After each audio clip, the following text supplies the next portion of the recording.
When I was out at SHOT Show this year, I had a few minutes to catch up with Chris Costa, and he told me about a new product coming out from Thyrm called the Switchback. A few weeks later, Andrew Frazier, owner of Thyrm, shipped me two versions of it, a small size for a light like the Surefire EB1 and a large version for a light like the Surefire Fury. 10 minutes later, I had this beard and now I can't shave it off. It's weird. I've been carrying the Switchback now daily for about 2 months, and I wanted to give you my thoughts. You may have seen an article come out recently from David Reeder at Recoil Magazine outlining his experiences. If you haven't read that article, do it right after watching this video. It explains a lot of the finer points of the buzz surrounding the Switchback. I've been carrying a 500 lumen Fury on a Raven concealment ring since they came out last year, and I love the retention that it provides as well as a slim profile. Comparing the Switchback to the Raven clip and taking into consideration retention only, I prefer the Switchback. Why? Because it's literally just a solid piece of plastic. I feel like I have a better grip on the light. That said, from a pure will this fit in my skinny jeans perspective, the Raven clip feels better in my pocket and doesn't have that tactical edge to it. That's not to say the Switchback is uncomfortable. In fact, the solid loop of the Switchback creates a more repeatable pull from my pocket than the Raven clip, whose rubber ring can be hard to find at times. When using either the Raven clip or the Switchback in any standard technique, they function exactly the same. It's a ring on your finger. Now, for a two-handed grip, when the light is hanging from your support hand index finger, the edge goes to the Raven clip for just getting out of the way. The rigidity of the Switchback keeps it in an awkward position, but then again, that's not what it was designed for. The Switchback is designed to be used in a slightly modified yet natural two-handed shooting grip.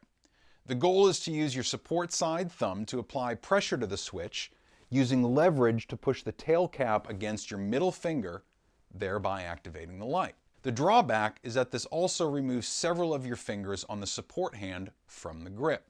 It works, but for me, it felt immediately foreign. It'll take quite a bit of practice to get comfortable switching grip styles. For someone as low speed, high drag as me, I know I'll need to go through thousands of repetitions, essentially reprogramming my entire grip. The lazy side of me would just use a different low light technique. Another issue I had was with my trigger finger position. After years of playing with different grip styles, I've found that what works for me is placing my distal interphalangeal joint, the first knuckle, on the trigger itself.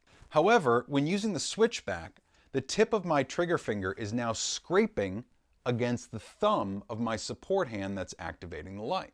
My solution has been to slightly open my grip and lower the light. Now, I'm only getting peripheral illumination on the target rather than direct light. For mag changes or malfunction clearances, the Switchback is not a hindrance, but it'll take a lot of practice to get your movements to smooth out. Lastly, I found there are a few differences in the sizes of the Switchback.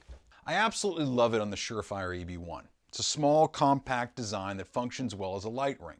The tail cap is independent of the pocket clip and allows a more comfortable carry. The larger version has a permanently placed pocket clip, which may not suit everyone, but it's not terrible. Hell, you're carrying a big flashlight in your pocket. The last thing you're worrying about is the pocket clip. I also found that the larger version was easier to activate in the flipped position due to the fact that it's front heavy. The natural leverage that it creates allows a more repeatable activation for me. That said, it can get unwieldy if you don't have solid control of the light. Alright, so those are my immediate impressions. Why the hell would you listen to me? I'm just Joe Civilian. Well, over the past few months, I've introduced the Switchback to quite a few folks to gauge their reactions. One such person was Kerry Davis from Dark Angel Medical. Caught up with him at SIG Academy last month, gave him a Switchback and turned on the camera. Here's what he had to say. I'm feeling almost like I'm putting too much emphasis on the light and not enough emphasis on the gun. That I'm not getting a good purchase right there. So I'm afraid I might get a little, up and to the right. Basically, open that clamshell in the front. Open it up a little bit like that. Yep. That is a little more comfortable when you open it up a little bit more like that. Try it with the Fury. Sure, I can already tell just from bringing it up.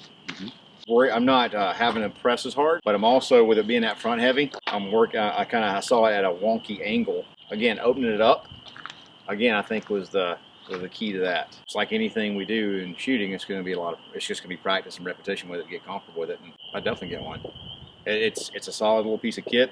I would like to see maybe a spring steel clip there versus a polymer clip. Just after my first impression with it in the last 3 minutes, yeah, for sure. Secondly, Nick Smith from Weaponcraft has also been using the Switchback for a few months, and when I was on the range with him a few weeks ago, I asked for his impressions as well. He had an interesting take on the grip. I'll let him explain. With this, it does take some practice. It's going to change up your shooting style a little bit. With minimal effort, you can become pretty proficient with it. One trick that I have learned is really trying to just hook your finger, and then it'll allow you to punch out on that light and still have these 3 fingers giving you a really good grip, and then just using this as a toggle switch to activate the light and to get it back on.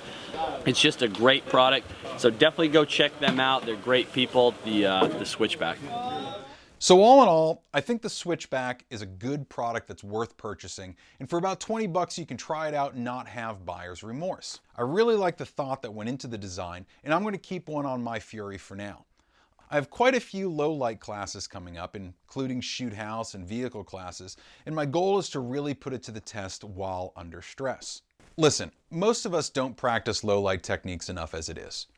Buying a Switchback is not going to make you a night ninja.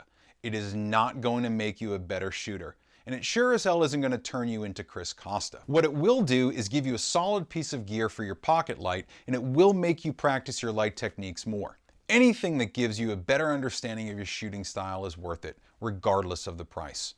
I'm Matt from Firelance, and thanks for watching.